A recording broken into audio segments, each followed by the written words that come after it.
ไม่สูงค่ะเมื่อได้เป็นวันที่17เดือนธันวาคมที่6ปี2026ในตอนแรกข่าวใส่หมอหอมมีข่าว2ตอนแต่มาเปิ้นเผาค่ะตอนที่1แขเขาได้ยอบกุมโตผู้นำศาสนาแลก้นตรงหนึ่งเกี่ยวกับเลยลองศาสนาข่าวง้าวเที่ยงโหนึงค่ะคือตึกราชายื้อหลอกเงิดคืออังกฤษเนี่ยอันดับเปิ้นได้ก็เฮาคำมาถ่อมด้วยข่าวโหในอ่อนตั้งค่ะแขค่ะเขาก็ทัดเปิ้นดี อันเปิ้นตื้อกำเฮ็ดจอมหนังฟิงศาสนาเมื่อวันที่14เดือนธันวาคมที่6ปี2026ในมีข่าวงามออกมาว่าเมื่อพ่วงตีเจ้าคริสต์คะเนาะเปิ้นตึกอ่อนกันโฮมจัดเฮ็ดปางอยู่ที่ในฮวางหนึ่งตีโคงหรือเศร้าตีหนึ่งตีเว้งเจิงโหยวตั้งปอดจึงจ้านวันตกเมืองแค่นั้นตั้งฝ่ายผู้มีบุญพรเขานี่ก็ไล่เข้ากว่าเปิ้นตีนั้นเอ็นเฮียงในที่มีอยู่ม50ก็เจอนายเฮ็ดแหน่เนาะปยก็เลยกว่าสั่งให้โอนตีอันมาเข้าโฮมปางนั่นค่ะนะให้กึดกำเหลียวในเข้าย่ำสืบมาในตั้งคริสเตียนเนี่ยเนาะก็ออกมาลาดว่ามีโพนนำแลโพเขาจุ่มอันมาตีในเกียงคริสเตียนนั่นนะบางทีก็ได้เฮาว่าเกียงคริสเนี่ยค่ะเนาะพี่น้องเฮาค่ะ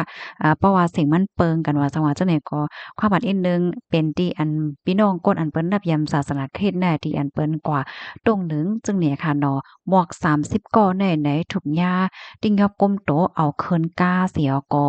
กว่าตีเปิ้นตีหนึ่งเฮ็ดจังได๋ปยก็โพเขาจุ้มเทียงอันเป็นปอเฒ่าแม่แก่และตั้งลูกหวานซ้ำไหนย่าเอาขังไว้ที่ในห้องที่นั้นนั่นที่ห้องเรือเศร้านั่นเปิดตากดทัดว่าเป็นก้นเคออีสังกดทัดด้วยลองวัดลองไว้จังไหนนั่นน่ะเนาะเผื่อว่าถึงมากลางค่ำ6โมงได้ก็เจอเขาก็ปล่อยปอเฮิรนกว่าค่ะตอนดาวก้นเจออันเอากว่าต้องถามดีห้องการฝ่ายก้มโตนั่นซ้ำไหนไล่ปล่อยตัวออกมามอกลางคืนลึก9โมงถึง11โมงไหลเจ้าไหนเนี่ยก้อยกาวาในอันเป็นโพนำศาสนาสองก่อนั้นแต่ก็ยังตึกถุงยาติงยอบก้มโตไว้อยู่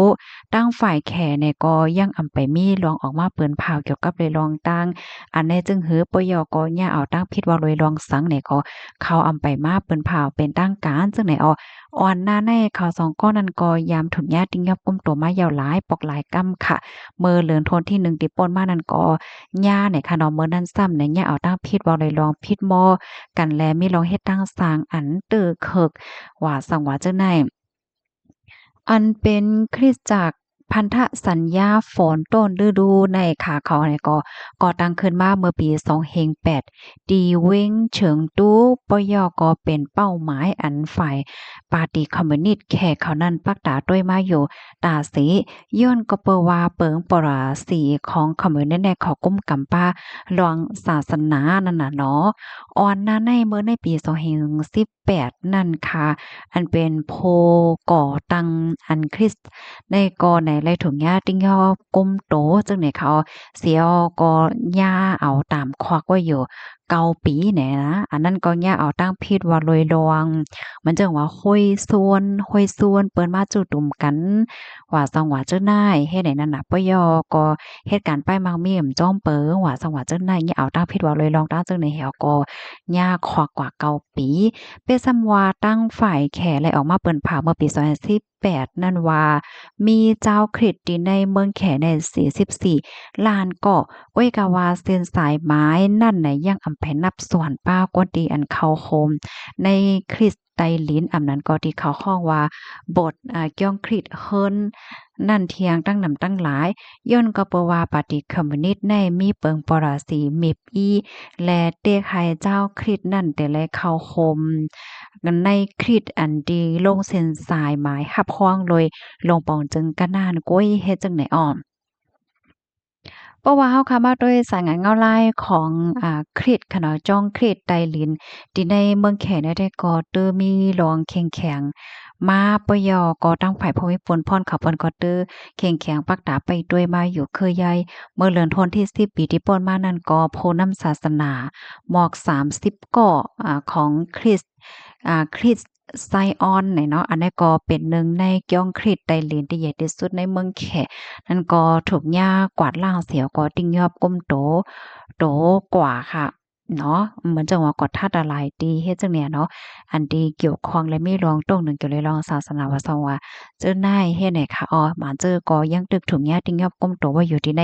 คอกขังไหนค่ะข้อมูลตอนนี้ก็คาลิปีมาที่ห้องการข่าว BBC ออกไว้ในอ้อลูกดีข่าวเงาโหนในเสแลกำในเฮาค่ะมาหับถมด้วยข่าวเงาแทงตอนหนึ่งค่ะในก็มีหลวงยื้อเนาะยื้อปันฟ่างหิมเฮอ อังกฤษเนี่ยออกเมื่อวันที่16เดือนธันวาคมที่6ปี2026เนี่ยมีข่าวงาออกมาว่าเฮอตึกราชาค่ะยื้อปันฟ้างหิมจำเฮออังกฤษอันกึดไว้อยู่ดีหิมห้อมกันตามปอตอนว่องแก็บอังกฤษเมื่อการเจ้าวันอังคารตีป่นมาไว้หลังเสเฮอตั้ง2ลำได้เข้าจำกันแห้งหนาเกี่ยวกับเลยรองในอันเป็นพ้องหลวงฝ่ายเกียรติแขราชาเนี่ยก็เลยออกมาลาดว่า เคยยอสเนี่ยลำในเนี่ยเข้ามาหิมจำเขาแห้งหนาอาลาถึงขั้นตีจังเป็นเพก็เปอจังหนังนั้นเสแลก้นอันอยู่เด้อคือตึกของราชาเขานั้นก็จังไรเอากองแน่ยื้อเปิดตาเตปันฟังเติ้นว่าสังหวะเจิ้นไห้ให้ได้นั้นน่ะเนาะว่าให้หลังเสไลเข้าใจติดต่อตั้งฝ่ายออมล่มหลายปอกหลายกำโคมพาถึงลองยื้อเหมือนจังว่าหมากแตกหมอกแตกในเป็นฝั่งหางเติ้นยาวจังไหนนอกเหลือเส้นนั่นไหนราชยาเนี่ยก็ยังรัดป้าแทวว่าก้นซึกเหนือฮือของเขานั่นมีลองเฮ็ดตั้งสร้างถูกแม่นจอมหนังปักเปิงหมายมีไว้นั่นหนังเต้ๆว่าให้ไหนออ เกี่ยวกับไปร้องในตั้งของการหลงไฟแก่แค่อิงเกรดได้ก็ออกมาลาดว่าตึกกดทัดด้วยลองตั้งไล่หัวย่อยยามมันอยู่จังไหนอ๋อตั้งฝ่ายภูมิพลพรอิงเกรดลาเทียงว่าตื้อเขานั้นไหลหับให้งานตีก้นอันอยู่เนอเคอยอดขนาดนอว่าคือของราชานั่นไหนและยื้อปันฟังเดินตั้งไก่มันแน่สิปะคะ17เม็ดก็นานก้อยเตเลยว่าเป็นตีอันมันจำกันแห้งหนายาวให้ในนั้นน่ะเนาะ ข้อมูลตอนนี้ก็ค่ะเลยปีมาที่ห้องการข่าว BBC ออกไว้เนี่ยค่ะเป็นข่าวเงาเกี่ยวกับโดยรองราชาและดังอังกฤษเนี่ยค่ะอ๋อเพราะว่าเราคำว่าโดยข่าวเงาโหได้ด้วยก็คือเขาในมันเขาจู้จำกันสีอันเป็นเฮ็ดตึกของราชานั่นก็และยื้อปันฟ้างเฮ็ดจังได๋ค่ะอ๋อสายงานเงาไล่เดี๋ยวสิเป็นเฮือกว่าเที่ยงในเฮาค่ะก็ไปด้วยกว่าเที่ยงได้ค่ะพี่น้องเฮาเขารับถ่อมข่าวเงายาวหันเตือนจังหือพวง เกี่ยวกับโดยรวงอันศาสนานั่นค่ะนะพี่น้องเฮาเขาแค่แหลกหลายจึงหือในคะเนาะปันตั้งหันถึงบ้านไลเนี่ยค่ะนะบางป้อมังไลแน่เฮาคาดได้หันไลว่าเพราะว่าเป็นบางตีบางตอนบางเมืองได้ก็เพราะว่าเป็นรองศาสนาใน